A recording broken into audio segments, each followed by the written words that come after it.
नमस्कार, मैं अभिमन्यु कुमार।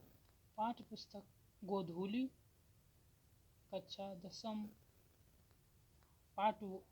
प्रथम पाठ भीमराव अंबेडकर का निबंध है श्रम विभाजन और जाति प्रथा। भीमराव अंबेडकर जी का परिचय।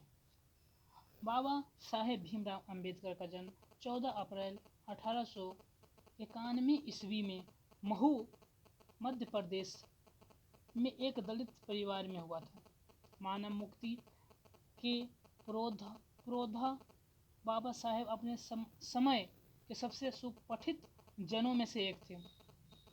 प्राथमिक शिक्षा के बाद बड़ौदा नरेश के प्रोत्साहन पर उच्चतर शिक्षा के लिए न्यूयॉर्क, अमेरिका,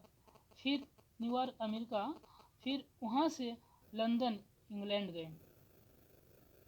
उन्होंने संस्कृत का धार्मिक, पौराणिक और पूरा वैदिक वाङ्मय अनुवाद के जरिए पढ़ा और ऐतिहासिक सामाजिक क्षेत्र में अनेक मौलिक स्थापनाएं प्रस्तुत की। सब मिलकर वे इतिहास, मीमांसक, विधिवेत्ता और अर्थशास्त्री, समाजशास्त्री, विद्याविद, शिक्षाविद तथा धर्म दर्शन के व्याख्याता बनकर उभरे। स्वदेश में कुछ समय उन्होंने वकालत भी की। समाज और राजनीतिक में बेहद सक्रिय भूमिका निभाते हुए उन्होंने अछूतों, स्त्रियों और मजदूरों को मानवीय अधिकार का सम्मान दिलाने के लिए अथक संघर्ष किया। उनके चिंतन और रचनात्मकता के मुख्यतः 3 प्रेरक व्यक्ति रहे: बुद्ध, भगवान बुद्ध, कबीरदास और ज्योतिबा फूले। भारत के संविधान के निर्माण में उनकी महती भूमिका और एकनिष्ठ समर्पण के कारण ही आज उन्हें भारतीय संविधान के निर्माता कहकर श्रद्धांजलि अर्पित करते हैं। दिसंबर 1956 ईस्वी में दिल्ली में बाबा साहेब का निधन हो गया। बाबा साहेब ने अनेक पुस्तक लिखी। उनके प्रमुख रचनाएं एक भाषण है, द कास्टेज इन इंडिया, यानी इंडिया की जाति, their mechanism, genesis and development, the untouchable, who are you, who are Shudras, Buddhism and communism,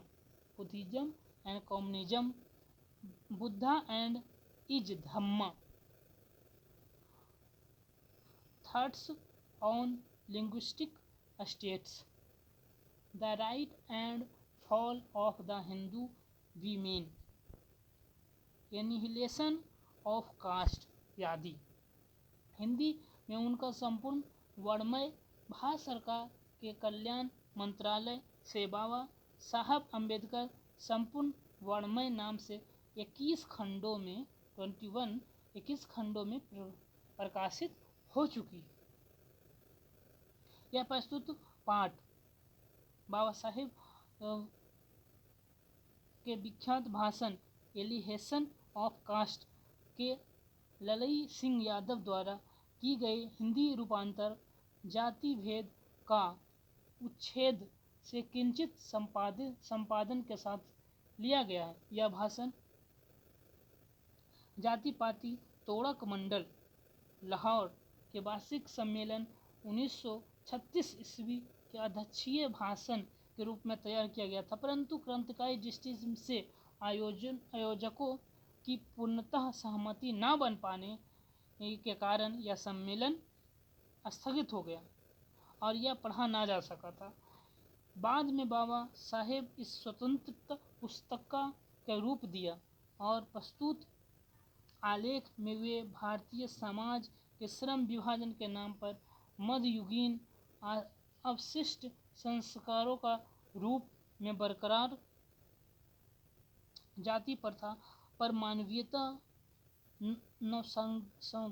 नैसर्गिक न्याय एवं सामाजिक सद्भाव की सद्भाव की दृष्टि से विचार करते हुए जाति प्रथा की विषमतापूर्वक सामाजिक आधारों, रूढ़ि पूर्वग्रहों और लोकतंत्र के लिए उसकी अस्वास्थ्यकर प्रकृति पर भी यह एक संभ्रांत अधिवक्ता है अधिवक्ता का दृष्टिकोण उभर सका है। भारतीय लोकतंत्र के भावी नागरिक के लिए यह आलेख अत्यंत शिक्षाप्रद है। तो गोधूली कक्षा 10वीं के प्रथम पाठ में श्रम विभाजन और जाति प्रथा के बारे में एक निबंध प्रस्तुत है डॉक्टर भीमराव अम्बेडकर जी।